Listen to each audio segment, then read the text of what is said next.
Hey guys, आज बहुत दिनों बाद मुलाकात हो रही है क्योंकि मैं गया था Delhi IGI CSA customer service agent का इंटरव्यू देने।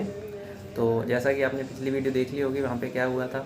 तो अभी कल जो है उनका मेल आया था कि पुष्पेंद्र सिंह कॉन्ग्रेचुलेसन, आपने इंटरव्यू पास कर लिया है और 30,000 रुपये जमा कराएँ क्लास के लिए।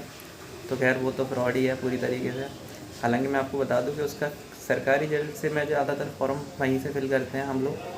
तो वहाँ पर 1095 पोस्ट आई हुई थी और 350 रुपये का फॉर्म था। और ये बात भी सही है कि जितने भी लोगों ने एग्ज़ाम दिया होगा आई थिंक सब ने ही पास किया होगा, क्योंकि उन्हें पैसे ही कमाने हैं तो वैसे ही करेंगे। और सबका इंटरव्यू भी पास हुआ होगा, क्योंकि इंटरव्यू में उन्होंने क्या पूछा मैं आपको बता ही चुका हूँ। आप वो वाली वीडियो जाके ज़रूर देख सकते हैं, ठीक है, इसमें नहीं बता रहे। तो आज की वीडियो जो होने वाली है वो इसको रिलेटेड नहीं, वो होने वाली है सीडीएस के बारे में, ठीक है, कि सीडीएस की तैयारी के टाइम पर हमें क्या चीज़ें ध्यान में रखनी चाहिए।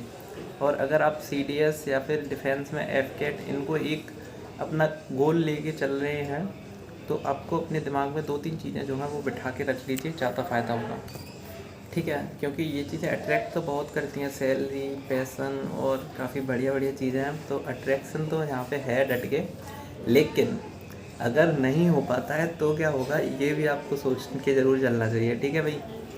जैसे मैं अपना एग्जांपल देता हूँ। मेरा ग्रेजुएशन में 60% नहीं थी। जब मैं ग्रेजुएशन थर्ड ईयर में आया तब मुझे पता चला कि एफ कैट होता है अगर एक्स वाई ग्रुप में नहीं हो पाते। बट उससे पहले मैं हक चुका था, ग्रेजुएशन में 50% थी लगभग, तो 60% लाना मेरे लिए नामुमकिन सा हो गया था, ठीक है। हालांकि और ग्रेजुएशन भी सरकारी स्कूल से करी थी और पढ़ाई भी करते नहीं हैं हम लोग। ग्रेजुएशन में पता नहीं क्या सोचते हैं कि 12 साल वहाँ पे पढ़े हैं इंटर कॉलेज में, उसके बाद भी यहाँ पे भी 3 साल पढ़े हैं, तो ज़िंदगी पढ़ने में ही चली जाएगी क्या। तो वो 3 साल जो है वो पूरी तरीके से वेस्ट करी हम लोगों ने। मैं अपनी बता रहा हूँ, है ना, हम लोगों से मत सोचना। आपने भी, आप हो सकता है आपने भी करी हो, सही बात है। तो वो सब चीज़ें तो 60% भी नहीं बन पाई। अब मेरे पास केवल एनसीसी भी नहीं ली थी, और मैंने आप लोगों को एक वीडियो बताई थी उसमें बताया था कि ग्रेजुएशन में 60% ज़रूर बनाएं, एनसीसी ज़रूर लें। और मैं अभी भी बोलूँगा ग्रेजुएशन में 60% कर लीजिए, एनसीसी में 60%, और एनसीसी सी सर्टिफिकेट आपके पास होना चाहिए। बहुत ज़्यादा काम आपका आसान हो जाएगा, ठीक है, अगर आप डिफेंस की तैयारी कर रहे हैं तो। थर्ड जो चीज़ है वो मेरे पास बचती है केवल सीडीएस, ठीक है।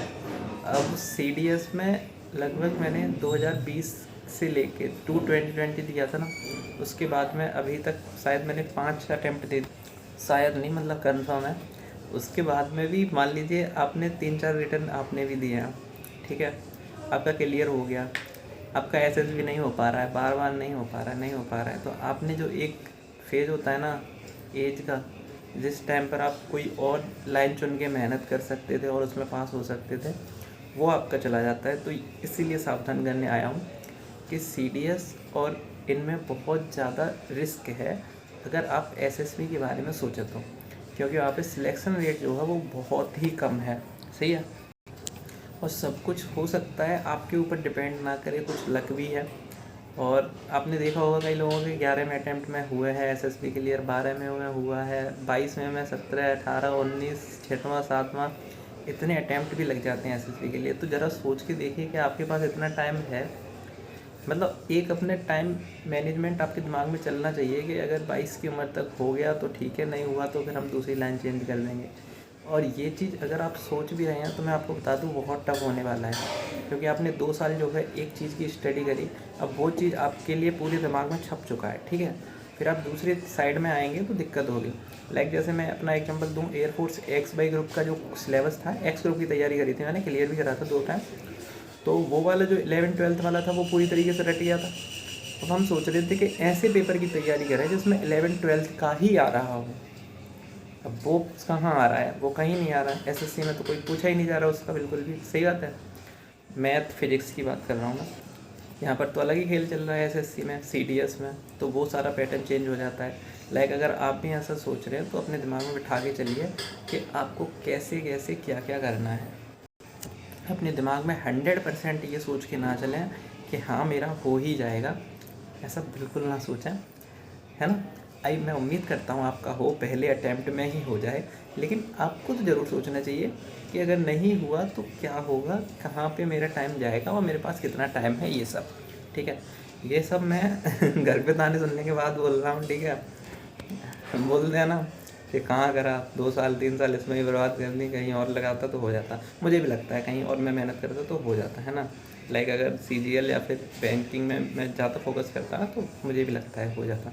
ठीक है, तो अगर आप एक जॉब ही ढूंढ रहे हैं तो आप जो है सीडीएस को भी एक प्रायोरिटी दीजिए, लेकिन साइड ही साइड में आपको और फॉर्म भी फिल करने चाहिए, मेरा मानना ये है। और एक बार ज़रा आप विचार कर लीजिए कि आपको इसी लाइन में जाना है या नहीं जाना है। जैसे कोई भी गरीब बच्चा अगर सीडीएस में आता है, उसकी रैंक आ जाती है, तो मैं ये सोचता हूँ उसने ये इतना बड़ा रिस्क ले कैसे लिया कि वो सीडीएस की ही तैयारी करके उसमें ही जाएगा हिंदी मीडियम से होके, है ना। बहुत बड़ा रिस्क है। हमारे सामने 2-3 एग्जांपल्स आ तो जाते हैं कि गांव से ये है, लेकिन उनके अलावा जो हज़ारों लाखों बच्चे होते होंगे जिनका नहीं हो पाता है, उनका क्या होता होगा सोचो, है ना। तो कुल मिला के अगर आप सीडीएस में जाना चाह रहे हैं तो आप ये मान के चलिए कि आपकी 3, 3.5, 4 साल जितने भी टाइम आप प्रिपरेशन करेंगे वो आपकी वेस्ट नहीं होंगी। मैं नहीं कह रहा कि आपने जो पढ़ाई करी है वो पूरी तरीके से वेस्ट हो जाएगी, लेकिन हो सकता है उसमें आपका सिलेक्शन ना हो जहाँ कहीं आपकी जॉब लग जानी चाहिए उस टाइम पीरियड में। ठीक है, अगर आप ये रिस्क लेना चाह रहे हैं तो ज़रूर लीजिए। मैं तो चाहूँगा कि हाँ, 2-3 बार तो आपको 2-3 साल तो आपको ट्राई करना ही करना चाहिए। उसके अलावा नहीं हो पाता है फिर दूसरी लाइन में आप जा सकते हैं। ठीक है, बाकी best of luck to you. और आपके क्या विचार हैं इस बारे में ज़रूर बताएं, क्योंकि सीडीएस नहीं, सीडीएस में रिटर्न करना भी रिस्क है। उसके बाद में रिटर्न आपका निकल जाएगा तीसरे चौथे अटैम्प्ट में, मान लीजिए निकला, फिर उसके बाद में एसएसबी में कोई पता नहीं है ना कैसा क्या होगा। मतलब मुझे नहीं लगता है एसएसबी की कोई गारंटी लेता होगा कि हाँ मैं एसएसबी क्लियर कर ही दूँगा। ठीक है, जो कोचिंग में करा रहे हैं वो उनका तो खैर अलग ही लेवल है, वो गारंटी दे देते हैं कि हम निकलवा देंगे, है ना। बाकी मेरी तरफ से तो ये है कि आप देख लीजिए आपका कैसे क्या चलना है, और गुड लक। और वीडियो पसंद आए तो आप वीडियो को लाइक करके जाएंगे और चैनल को सब्सक्राइब। बहुत दिन हो गए थे तो फिर कुछ, चलो बाय।